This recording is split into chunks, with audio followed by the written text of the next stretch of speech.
Hello, तो स्वागत है आप सभी का आपके अपने चैनल चार्ट्स कॉर्नर पर। जैसा कि हम लोग रोज ही करते हैं गुजरात स्टेट फर्टिलाइजर्स का एनालिसिस, तो आज भी हम देखेंगे कि आज गुजरात स्टेट फर्टिलाइजर्स में क्या क्या हुआ और किस तरीके से चीज़ें काम करी और कल क्या क्या हो सकता है उसकी प्रोबेबिलिटी हम लोग चेक करेंगे। मैं फिर से बता दूं कि हम कोई भी सेबी ऑथराइज्ड या सेबी रजिस्टर्ड पर्सन नहीं है।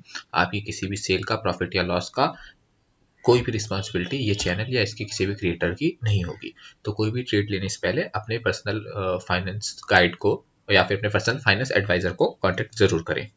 आज जैसा कि हम सभी ने देखा, पहली कैंडल स्टार्ट होने के बाद ऊपर गई और ऊपर होने के बाद आपने देखा होगा कि यहाँ पे सबसे पहले तो रिजेक्शन मिला है।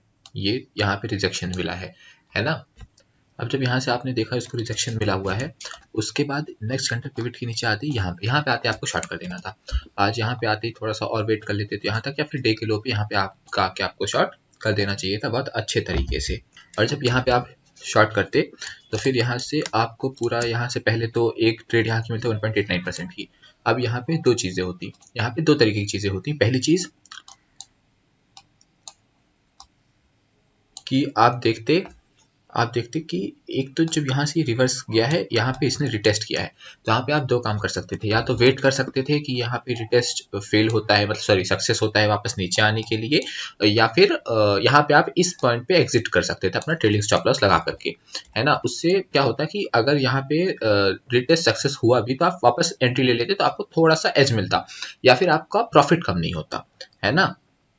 यही होता है। यहाँ पे एक पॉइंट यहाँ ले लिए और फिर यहाँ पे जैसे ही रिटेस्ट सक्सेसफुल हो गया, वहां पे देखिए विक बनाया, रिजेक्शन बनाया, नेक्स्ट कैंडल रेड बनी, यहाँ से आप फिर एंट्री ले लेते। अगर आपने ऐसा नहीं किया तो भी कोई दिक्कत नहीं थी, क्योंकि लगभग आपका एग्जिट और एंट्री पॉइंट सेम रहता, तो कोई भी बहुत ज़्यादा डिफरेंस नहीं आता, बहुत ज़्यादा डिफरेंस नहीं रहता।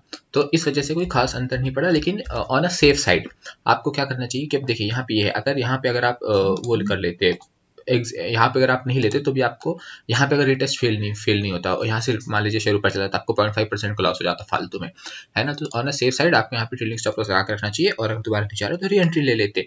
तो आज का यही सिस्टम हुआ, यहाँ से गया और यहाँ तक जब आया 3.5%। लेकिन अब यहाँ पे क्या हुआ था कि ये वाला जो जोन है, यहाँ पे देखिए थोड़ा सा रुका था यहाँ पे, तो यहाँ पे रुका था इस वजह से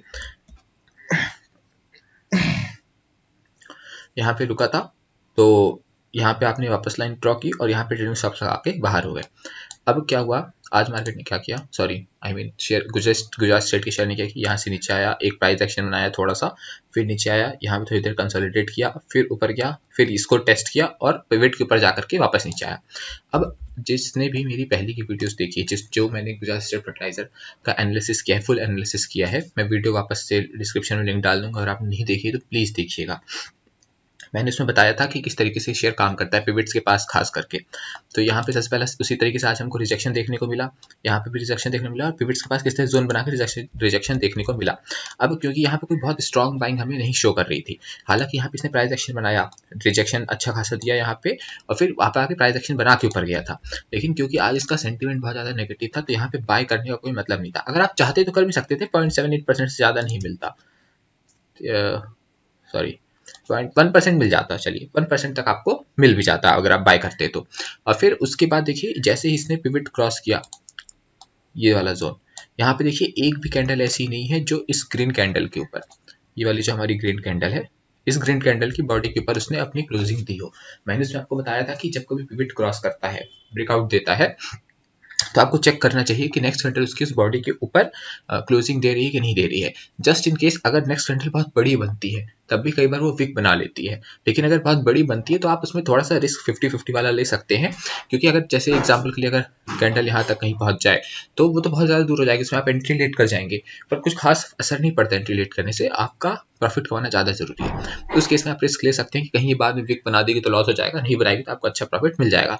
लेकिन लाइक जैसे ये वाली कैंडल थी आज की, जो ये थर्ड कैंडल थी ये वाली, अब ये यहाँ पे पिवट के नीचे आई, इसने क्लोजिंग बहुत नीचे दिया, अब यहाँ तक आप एंट्री लेते नहीं है ना,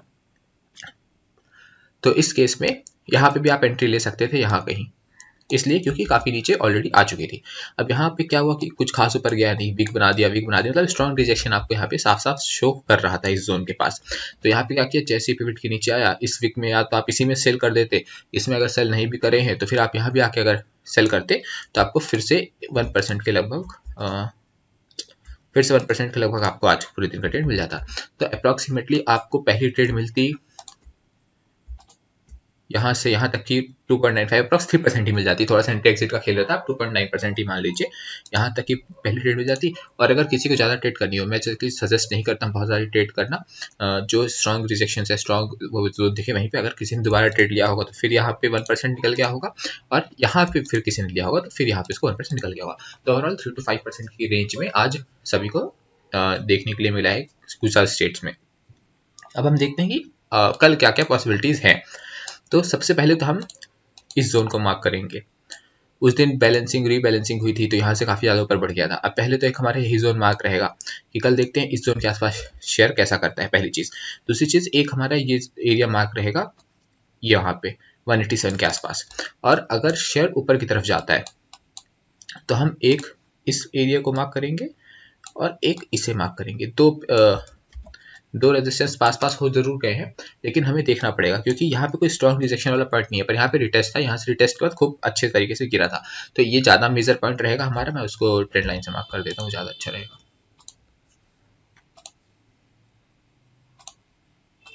जो हमारी ट्रेड लाइन से मार्क किया है ब्लू लाइन से, I mean navy blue, dark blue type, तो वो हमारा मेजर वो है कि हमें वहाँ पे बहुत ज़्यादा कॉशियस रहना है। और जहाँ पे मैंने इसे पेन मार्कर से मार्क किया, वहाँ पे हमें इतना ज़्यादा कॉशियस रहने की जरूरत नहीं है, पर हमें ध्यान रखना है वहाँ पे रिजेक्शन शो कर रहा है कि नहीं कर रहा है। ये हमारे मेजर पॉइंट्स हो गए। अब अगर बहुत ज़्यादा गैप पे गैप डाउन दे देता है तो फिर मैंने आपको जैसा पिविट्स और रेजिस्टेंस के लिए सिखाया हुआ है, वीडियो अपलोड करी हुई है, उसको देख करके आप कर सकते हैं। तो थैंक यू वेरी मच ये वीडियो देखने के लिए। होपफुली आपको पसंद आई होगी। हम ऐसे डेली एनालिसिस करते हैं और शेयर्स का भी हम जल्दी लेके आएंगे। अभी हम कुछ ट्रांसफॉर्मेशन कर रहे हैं। आप सब्सक्राइब कर लीजिए, बेल आइकन प्रेस कर दीजिए, ताकि जब हमारी नई ट्रांसफॉर्म वीडियोस आएँ तो आपको बहुत जल्दी और अच्छे से मिल जाए। कल का मैंने बता दिया है, और डीप एनालिसिस के लिए आप और वीडियोस देख सकते हैं, मैं वीडियो की डिस्क्रिप्शन में लिंक डाल दूंगा। Thank you very much.